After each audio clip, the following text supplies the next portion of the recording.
Okay, as you see, I was on my Instagram for Rojo Chief Clothing, and I'm clicking on my online clothing store. And on here, I have clothes.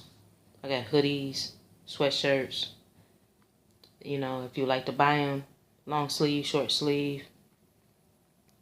I'm clicking on hoodies right now for men, and that's one.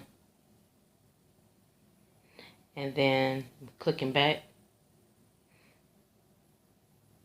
just to show you fashions that I have for women.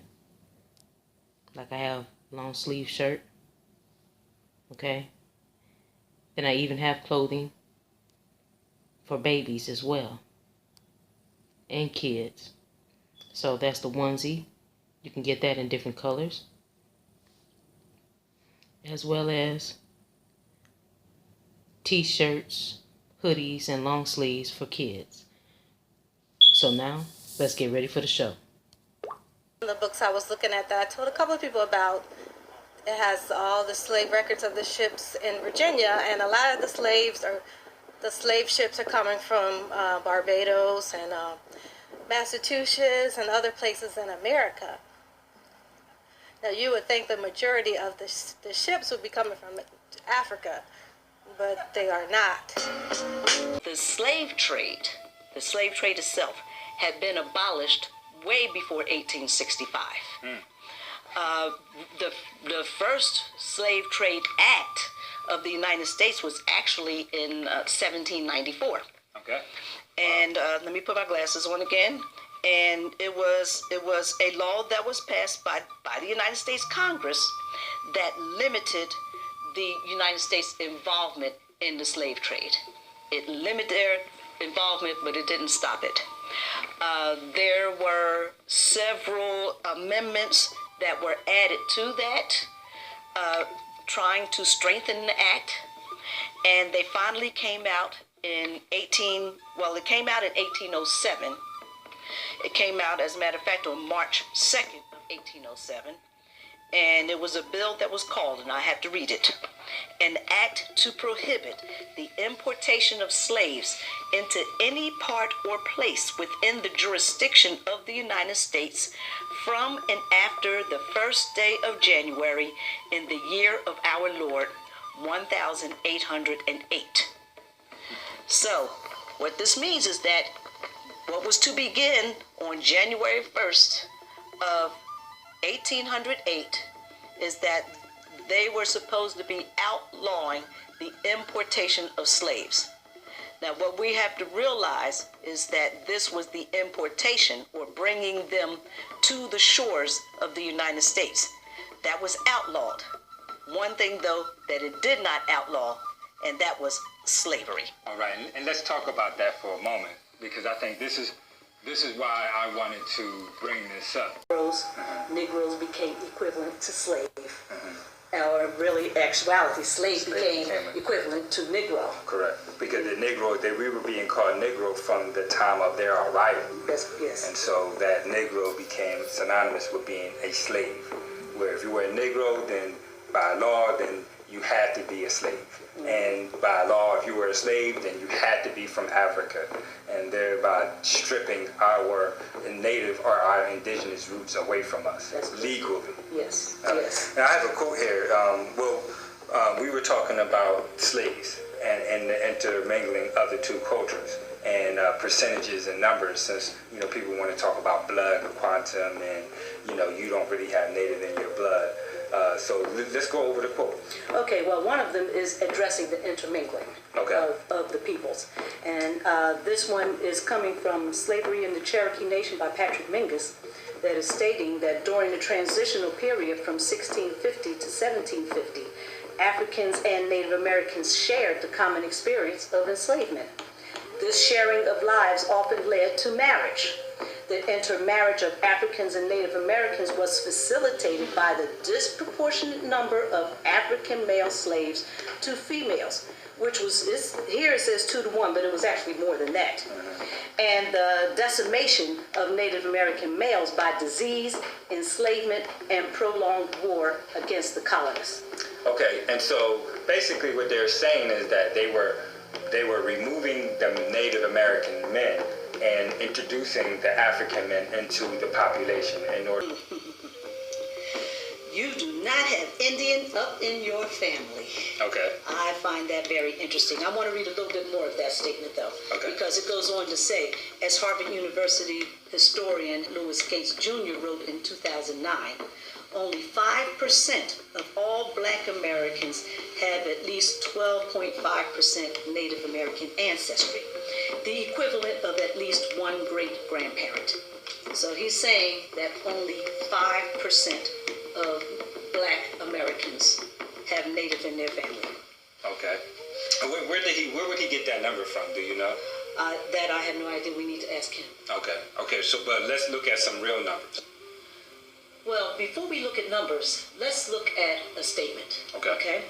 I have a statement that is from the 19th annual report from the Bureau of American Ethnology. This is 1897 to 1898. This is a publication that comes out from the Smithsonian Institute. And the statement reads as, the Indians associated and intermarried with the Negroes until they finally lost their identity and were classed with that race, so that a considerable portion of the blood of the Southern Negroes is unquestionably Indian. Wow. That's a very profound statement. Now, you said this came from the Smithsonian Institute? Yes, that's correct, yes. 19th annual report. Okay, this was in 1897. 1897. Okay, so now let's look at this point for a few minutes and go back to the statement. Because, it states that in the statement that Mr. Gates says that, what is it about?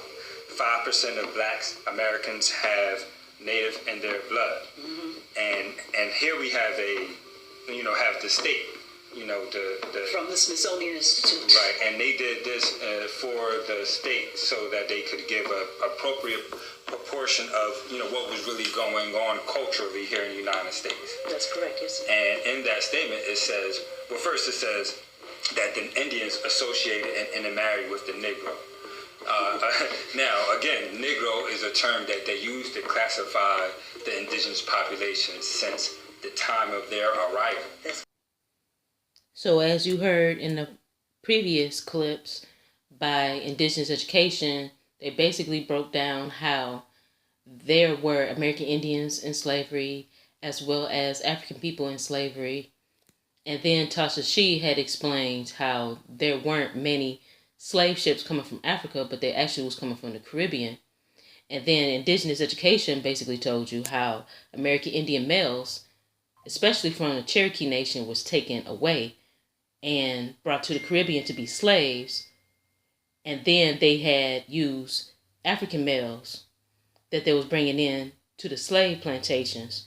And then those Cherokee women were marrying and interbreeding with those males. So that's why it's important that for you to do your own personal genealogy, because not every American Indian tribe had intermixed with African people.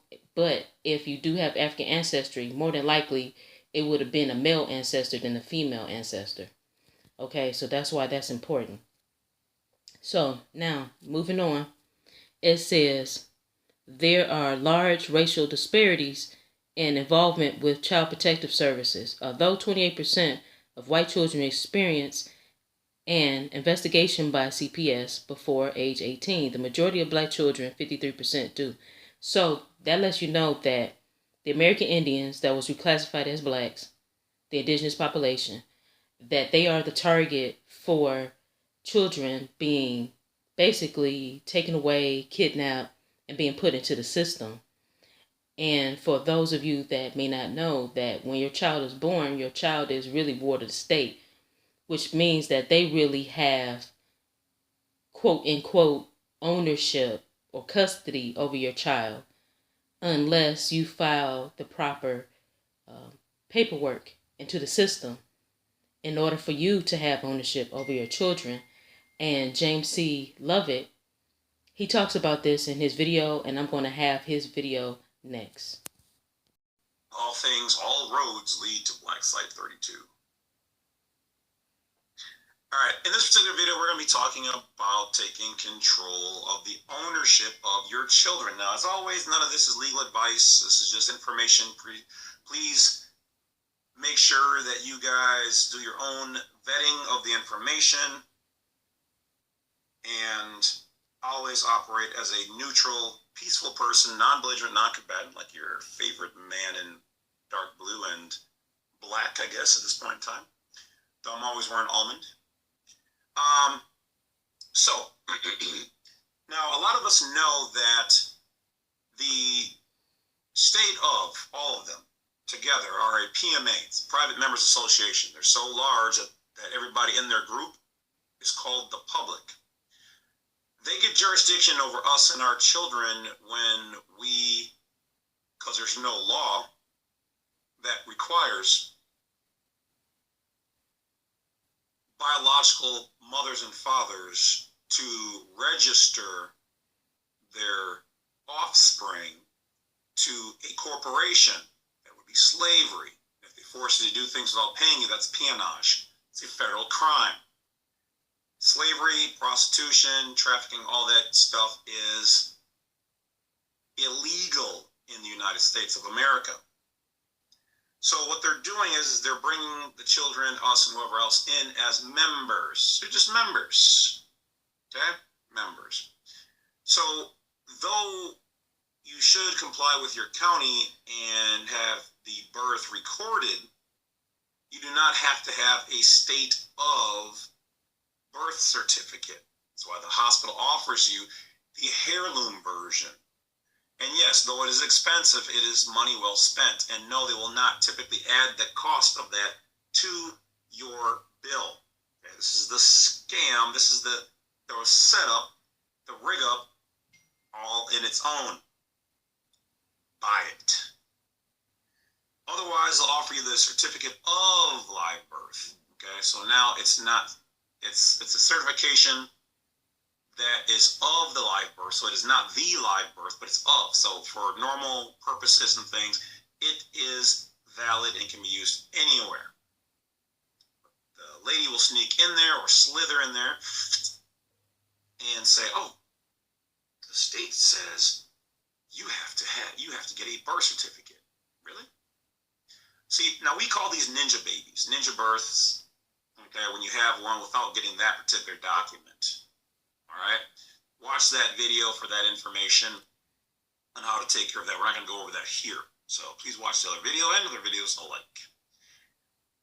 All right, so when you want to take control over your children, one of the best things you can do is not bring them in with the birth certificate. You have other documents. Please like, share, and subscribe, and hit the notification bell if you haven't already, so you know when I drop a new video. Thanks.